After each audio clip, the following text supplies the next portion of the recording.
Hello. स्वागत है एक बार फिर से आप सभी का हमारे आज के इस नए सेशन में। मेरा नाम अभिषेक त्यागी है। तो आज इस वीडियो में हम बात करने वाले हैं चिल्ड्रन फंड के बारे में। देखिए, काफी इन्वेस्टर के हमारे पास एक क्वेश्चन आते हैं, क्या कोई मार्केट में ऐसा म्यूचुअल फंड अवेलेबल है जिसमें हम अपने बच्चों के नाम पर निवेश कर सके, सो दैट वो पैसा उनके हायर एजुकेशन के लिए या मैरिज एक्सपेंसेस के लिए काम आ सके। तो आज इस वीडियो में एक ऐसे ही फंड पर हमारा फोकस रहेगा जिसका नाम है SBI children fund investment plan. इस फंड में आप कैसे निवेश करेंगे, क्या इनकी इन्वेस्टमेंट स्ट्रेटेजी रहेगी, इसी के बारे में आज हम डिटेल में चर्चा करेंगे।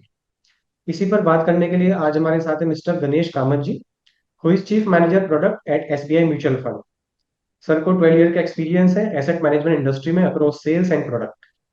सो I welcome you Ganesh ji and thank you so much for joining us today. Thank you Abhishek. Thank you. Pleasure to joining you. Sir, सबसे पहला क्वेश्चन मैं आपसे ये जानना चाहूंगा, ये चिल्ड्रन फंड क्या होते हैं एंड क्या इन्वेस्टमेंट ऑब्जेक्टिव होता है इन फंड्स का।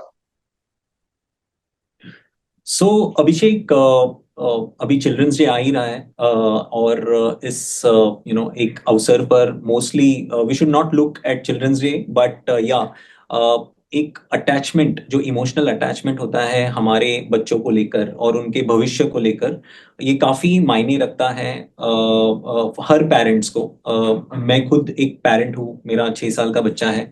एंड वी ऑलवेज थिंक कि हमें कैसा करना चाहिए इन्वेस्टमेंट उनके हायर एजुकेशन के लिए, उनके फ्यूचर प्लान्स कैसे होने चाहिए फ्रॉम अ फाइनेंशियल पर्सपेक्टिव। ये हमारा हर पेरेंट का एक ऑब्जेक्टिव होता है। सो चिल्ड्रन बेनिफिट फंड एक सेबी ने जब रिक्लासिफिकेशन लाया, एक हमारे पास दो सोल्यूशन ओरिएंटेड फंड्स हैं, इंडस्ट्री में भी मौजूद है। बेसिकली एक होता है रिटायरमेंट बेनिफिट फंड और एक होता है children benefit fund.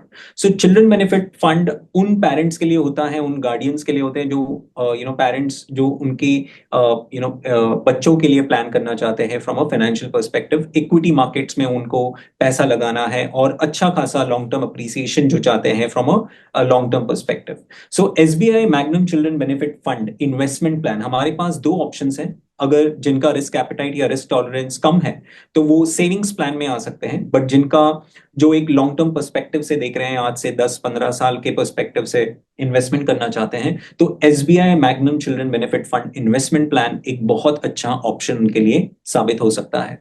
So basically ये इन्वेस्टमेंट प्लान में ये एक डिजाइन किया गया है उन इन्वेस्टर्स के लिए जो एक हायर रिटर्न्स के लिए पोटेंशियल देखते हैं, एक अग्रेसिव अप्रोच लेके चलते हैं, और जिनका रिस्क एपेटाइट भी बहुत अच्छा है, जो एलोकेशन एक्विटीज में ज्यादा रखना चाहते हैं। सो इस फंड में मिनिमम एक्विटी एलोकेशन हम 65 से 100% तक लेके जाते हैं, और जो डेट पोर्शन है वो 0 to 35 हम रखते हैं। सो एक ये हाइब्रिड सा प्रोडक्ट है फॉर बेटर इन्वेस्टमेंट्स। तो जैसे आपने बताया, इसमें तो आप चिल्ड्रन के लिए इन्वेस्ट कर सकते हैं, तो क्या कोई पर्टिकुलर एज है जहां तक हम अपने बच्चों के लिए इन्वेस्ट कर सकते हैं, या किसी भी एज ग्रुप के बच्चों के लिए आप इन्वेस्ट कर सकते हैं। श्योर। सो इसमें एज ऐसा है कि चिल्ड्रन बेनिफिट फंड, सिंस मैंने जैसे कहा, एक बच्चों के फ्यूचर के लिए होता है। सो दिस मींस इन्वेस्टमेंट जो है ये फंड में आप डाल सकते हो, ये लॉक इन होता है 5 साल का, और until 18 years of age, which ever comes first, guardian अपने या फिर पेरेंट्स अपने बच्चों के नाम पे इन्वेस्टमेंट कर सकते हैं। उनके नाम का बैंक अकाउंट भी चलेगा, वो भी इन्वेस्टमेंट कर सकते हैं। तो जब भी फॉर एग्जाम्पल अगर कोई बच्चा फॉर एग्जाम्पल 10 साल का है, और या तो ये फंड में अगर वो इन्वेस्ट करते हैं तो वो 5 साल मिनिमम रह सकते हैं, बिकॉज वो लॉक इन होता है उसमें। और अगर वो कन्वर्ट होते हैं, फॉर एग्जाम्पल 10 साल है और उनको 18 साल में फंड को रिडीम करना है, तो वो और 8 साल भी रह सकते हैं। So which ever comes earlier, so minimum 5 years का लॉक इन, और the child reaches 18 years of age, which ever comes first, वो अपना पैसा रिडीम कर सकता है इस फंड से। सो दिस इज, तो ये हमने लॉक इन एक एक ऑब्जेक्टिव से रखा है 5 साल का, बिकॉज लोग सोचते हैं कि लॉक इन है तो why we should not invest in a normal equity oriented diversified fund.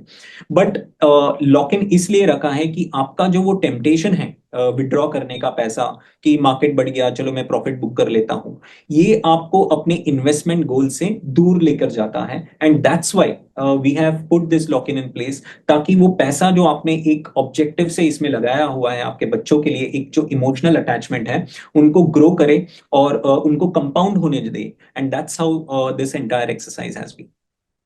Okay okay. तो इस फंड में बेसिकली 5 साल का लॉक इन पीरियड रहेगा, एंड अगर आपके बच्चे की एज 18 साल से कम है तो आप इस फंड में इन्वेस्ट कर सकते हैं। एंड जैसे आपने बताया, इस लॉक इन एब्सोल्युटली। का बेनिफिट है कहीं ना कहीं, जब भी आप इक्विटी फंड में इन्वेस्ट करते हैं हम हमेशा बोलते हैं कि मिनिमम 5 साल के लिए इन्वेस्ट करना चाहिए। तो ये लॉक इन पीरियड उसको एग्जैक्टली। इजीली सकता है। ठीक है। यस। अब हम और बात। बच्चा उसको अभिषेक, और बच्चा अगर उसको 18 साल से ज्यादा भी उसमें रखना चाहता है फंड, तो वो कंटिन्यू कर सकता है। He can keep on adding SIPs और लमसम अमाउंट, जैसे हम पहले के जमाने में we used to invest in traditional products like PPF and all, जहाँ पे हाँ मेरे पिताजी ने 15 years तक उसको कंटिन्यू किया, तो मैं उसको और 5 साल के ब्लॉक पे कैसे कंटिन्यू कर सकता हूँ। यहाँ पे भी बच्चों के पास ऑप्शन है कि he can continue investing in the fund. Okay okay. तो सर अब हम बात करते हैं आपके SBI children fund investment plan के बारे में। तो आप क्या इसमें इन्वेस्टमेंट स्ट्रेटजी फॉलो करते हैं? आपका क्या एसेट एलोकेशन रहता है इस फंड? सो जैसे मैंने कहा, ये एक इक्विटी ओरिएंटेड हाइब्रिड फंड जैसा है, जहां पे इक्विटी का जो एलोकेशन है वो 65 to 100% है, और डेट का एलोकेशन है 0 to 35%। 65 to 100% में हम जो इक्विटी चलाते हैं, मिनिमम 65% हम इक्विटी में रखते हैं। ये एक हमारा एक मार्केट कैप एग्नोस्टिक अप्रोच है, एक मल्टी कैप अप्रोच है, जहां पे हम लार्ज मिड स्मॉल में अक्रॉस द मार्केट कैप इसमें हम इन्वेस्ट करते हैं। हम इस स्टॉक्स में बेस्ट इक्विटी आइडियाज ढूंढते हैं। हमारे जो एनालिस्ट हमें परफेक्ट स्टॉक आइडियाज देते हैं, उसका हम एक हाई कन्विक्शन पोर्टफोलियो बनाते हैं। और इसमें लास्ट कुछ सालों में हमने मिड और स्मॉल कैप्स में ज्यादा निवेश किया है, बिकॉज इन्वेस्टर के पास बहुत टाइम है to stay invested in the fund. तो पोटेंशियल जो रिटर्न देने का पोटेंशियल है वो मिड एंड स्मॉल कैप में ज्यादा है, इसलिए हमने उसमें ज्यादा प्राइमरली इन्वेस्ट किया है। अगर आप देख सकते हो on the debt side also, जो हम 0 to 35 इन्वेस्ट करते हैं, वो हम ऑलमोस्ट लाइक काफी safe papers like government securities, या फिर गुड पेपर्स में हम लोग इन्वेस्ट करते हैं, गुड क्वालिटी डेट पेपर्स में हम लोग इन्वेस्ट करते हैं। हमारे पास ऑप्शन भी है कि हम 0 to 20% गोल्ड में भी डाल सके और फॉरेन सिक्योरिटीज में इन्वेस्ट कर सके। तो हमारी फंड हाउसेस जो ओवरसीज सिक्योरिटीज में हम हमें अगर दिखता है कि कोई अच्छा स्टॉक है, तो हम उस स्टॉक्स को भी परचेज कर सकते हैं। और अप टू 20% हम गोल्ड में भी इसमें इन्वेस्ट कर सकते हैं। So this becomes a very good balanced portfolio. Basically एक हाइब्रिड फंड है जिसमें इक्विटी में भी इन्वेस्टमेंट होता है और डेट में भी होता है। एंड इक्विटी में एग्जैक्टली। 65% एंड रिमेनिंग आप इसमें डेट में इन्वेस्ट करते हैं। ओके। एब्सोल्युटली। तो ये तो ही सर इस फंड के बारे में हुआ, तो इन्वेस्टमेंट स्ट्रेटेजी की। अब आप बताइए टैक्सेशन के बारे में। जब इस फंड से इन्वेस्टर एग्जिट करेगा, रिडम्पशन करेगा, तो उस पर टैक्सेशन का क्या इम्पैक्ट होगा, कितना टैक्स उनको पे करना पड़ेगा? सो अभिषेक, सिंस ये एक इक्विटी ओरिएंटेड हाइब्रिड फंड है, जिसमें इक्विटी का जो पोर्शन है वो मोर देन 65% है, तो इसमें आपको टैक्सेशन जो लगता है वो है 12.5% टैक्स बेसिस। जो लेटेस्ट हमारे जो इनकम टैक्स चेंजेस हुए हैं यूनियन बजट के बाद, उसके as per prevailing tax laws 12.5% on long term capital gains. और अगर विद इन 1 year अगर वो रिडीम करते हैं जो, तो आप उनको शॉर्ट टर्म कैपिटल गेन्स लगेगा at the rate of 20%। But अगर वो इन्वेस्टेड रहते हैं फॉर 1 year और मोर देन 1 year, तो of course subject to exit load और subject to lock in period, तो उनको 12.5% का टैक्स लगेगा on the long term capital gains. Basically ये फायदेमंद टैक्सेशन है। अगर मैं बात करूँ, अगर आप 30% स्लैब रेट में फॉल करते हैं तो आपको यहाँ पे 12.5% ही टैक्स देना पड़ेगा। और वो भी अगर आपकी, एब्सोल्युटली। और इसमें भी आपको 1.25 लाख का बेनिफिट मिलेगा जो एग्जेम्पशन आपको मिलती है टैक्सेशन में। तो एग्जैक्टली। ये सो बात आप हुई अगर सर। यस यस, सो आप अगर कोई ट्रेडिशनल प्रोडक्ट के कंपैरिजन में इसको देखें, तो ये प्रोडक्ट काफी फायदेमंद होता है, बिकॉज ट्रेडिशनल प्रोडक्ट्स में जो टैक्स लगता है वो आपके टैक्स ब्रैकेट के हिसाब से लगता है। वेरएज यहाँ पे आपको जो टैक्स लगता है, this is 12.5% on long term capital gains, which is very beneficial, because आपको जो नेट रिटर्न आता है पोस्ट टैक्स, वो काफी ज्यादा रहता है in comparison to your traditional products. तो सर अब हम बात करते हैं इस फंड की परफॉर्मेंस के बारे में। तो अगर आप मेरे को बताना चाहें पिछले 3 से 4 साल में इस फंड ने कैसा परफॉर्म किया जब से स्टार्ट हुआ? सो अगर आप देखें तो ये फंड लॉन्च हुआ था अराउंड 2020 में, और इस फंड को ऑलमोस्ट लाइक 4 साल कंप्लीट हो गए हैं। और सिंस इंसेप्शन ये फंड ने ऑलमोस्ट लाइक 43% का CAGR return, compounded annual growth rate return दिया है।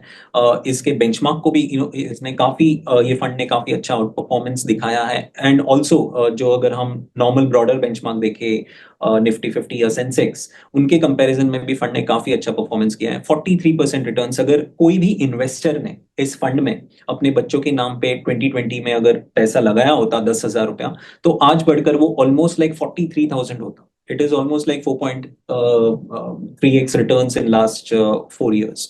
So फंड ने काफी अच्छा परफॉर्मेंस दिखाया है सिंस इंसेप्शन. और अक्रॉस द टाइम पीरियड्स की भी मैं बात करूं, जैसे 1 ईयर, 3 ईयर और 5 ईयर, फंड ने बेंचमार्क को और कैटेगरी मीडियन को भी अच्छे से काफी वाइड मार्जिन से इसमें अच्छा रिटर्न दिया है. लास्ट 1 साल की भी मैं बात करूं तो almost like 40+ returns, 43% returns fund ने दिया है as on September.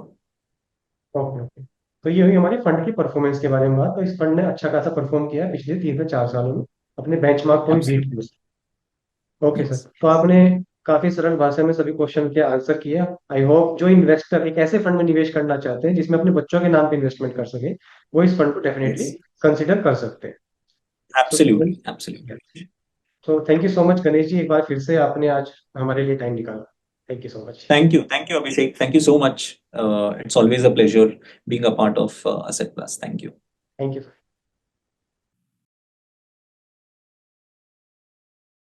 Mutual fund investments are subject to market risks. Read all scheme-related documents carefully.